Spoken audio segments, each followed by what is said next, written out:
Hello everybody and welcome back to my channel, and today I'm reviewing Star Wars The Mandalorian Season 3 and how to give you my thoughts on the whole season and give you a grade on it. So my thoughts on it, it was okay. It wasn't like the other two.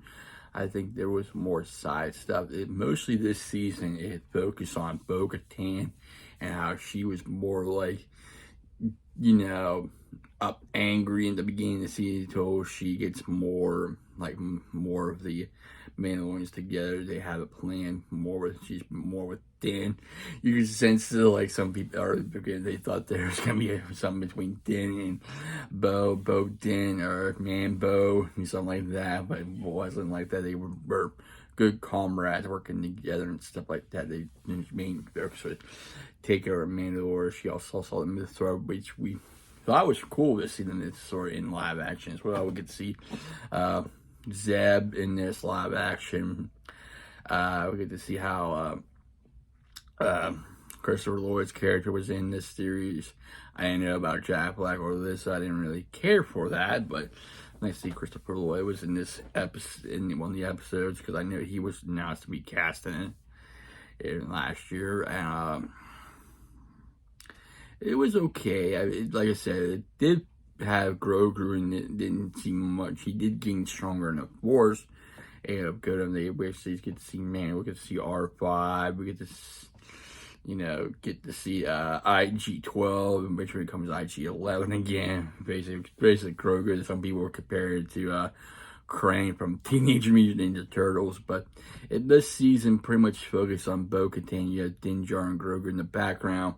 Then we see how Moth, and we got figure out how Moth escaped with his stormtroopers with Beskar armor. He has his own Beskar. He's basically, you could say it's resistance to anything and lightsabers as well.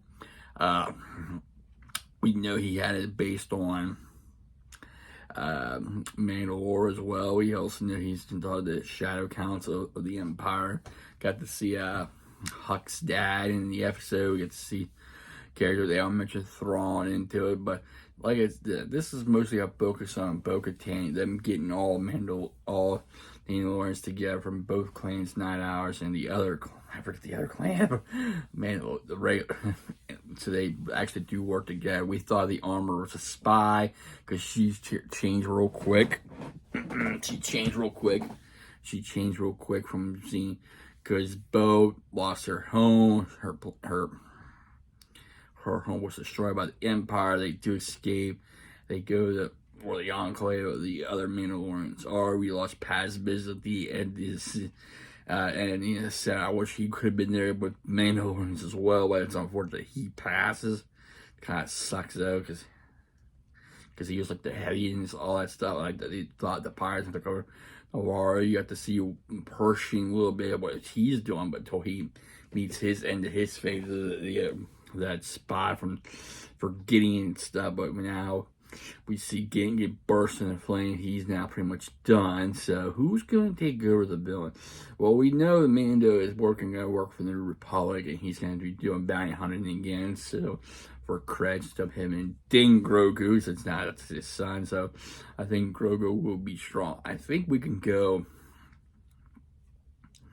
I think they should do a season 4, it gets really ramp it up with a new enemy, where it's getting to a point where Din has to be rescued and they left Din hanging, where Grogu has to basically learn ways of a Jedi. He goes on his own path, learns from Luke and gets help from Luke, and then they reunite later on. It could have happened like this season though, where we see Mando doing like side jobs and stuff. He helps Bo-Katan while training with Luke, till later on he senses danger, and you can do like he did, like Luke Skywalker did. You must, like with Yoda, but role reversal with Grogu. You can say that he can leave, but you must finish your training. You're going to stand the dark path.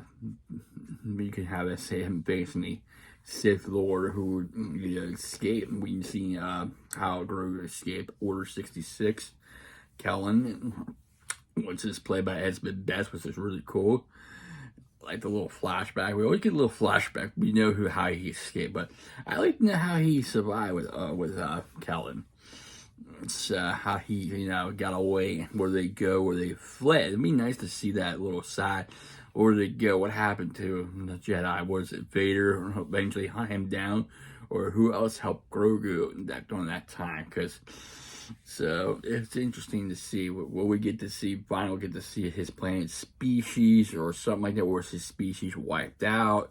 Well, like a Yoda species, Yoda and Yaddle. So who knows? But we sit to see the Mandalorian get his own place, basically like Western side. You're just in the front, the kids out front playing, but he's using the Force, using the Force for the frog and stuff. So who knows what season 4 is gonna be? It seems like the ending of season 3 is more like the happy ending. We get to see the Forge tree fired up at the Mandalore with all the Mandalorians, with Bo-Katan's now leading Mandalore again with the armor as well. No betrayal or anything like that. Moff Gideon's supposedly dead now. Supposedly he's dead. Hoping we don't know, because you never know. He might still be alive, but he's been really burned. We know why he took Grogu, because he was using his blood to carry. He wanted other Gideons, his clones, to have a Force ability. We all saw what happened with Force abilities. You go back in the Legend comics when you create someone, Jordan Sabati, and he was bad. And you had Starkiller, who doesn't listen. He turned on Vader and became a rebel, very powerful Jedi and stuff like that, who died. But was he cloned? Was he still alive? We don't know. It was an innocent, but they captured Vader, and we were left hanging after that. Hopefully, get a Force Unleashed 3 game. I would like to see how his story, how Starkiller's story concludes. It'd be nice to see. But overall, for season 3, it wasn't much. I mean, I like the Mythosaur. We get to see Mythosaur. There's some things I did like and didn't like. I like to see IG-11 come back. He's now the sheriff of Navarro. Mandalore, he's got his Den's getting Drogo's up there in a place they can chill out. But you got Bo now ruling Mandalore and stuff like that. So who knows what's going to. They mentioned Thrawn. It could be a big crossover where we have Ahsoka, Boba, Den, throwing Skeletor, who knows, all in one movie where they have to come band together, and you got to throw in like Luke Skywalker or whoever, some other Jedi, who knows, together and help stop this new threat. Who knows? It'd be nice to see what Dave Filoni's cooked up for a movie. Could be a Mandalorian movie. So wouldn't surprise me at all. 2 hours of Mandalorian movie. So it'd be nice to see. So overall grade, I give it a C+. I wasn't not like season 1 and 2, where you have Mando doing bounties and stuff like that. It could be better. I think they should focus on more of Mando and Grogu. I like the fact that you see Grogu connecting with the Mythosaur. So it's a possibility that Grogu could be the future next Jedi Mandalorian. So we'll have to wait and see what they got cooking up for 4.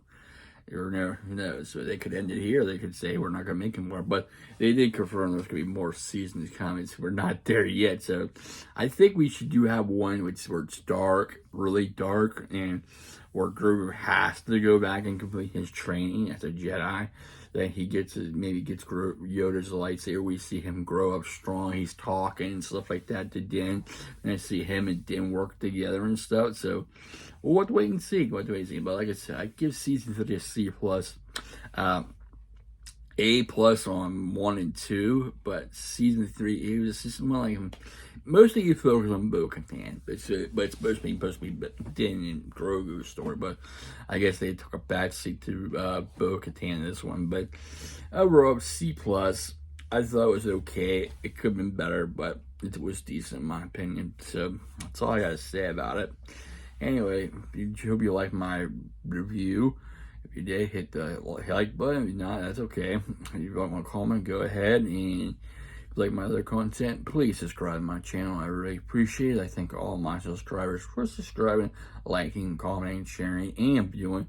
Without you, I won't be doing these. So thank you, everybody. Hope you have a safe and wonderful Thursday, and I will see you next time. Take care, stay safe, stay humble, and be a blessing.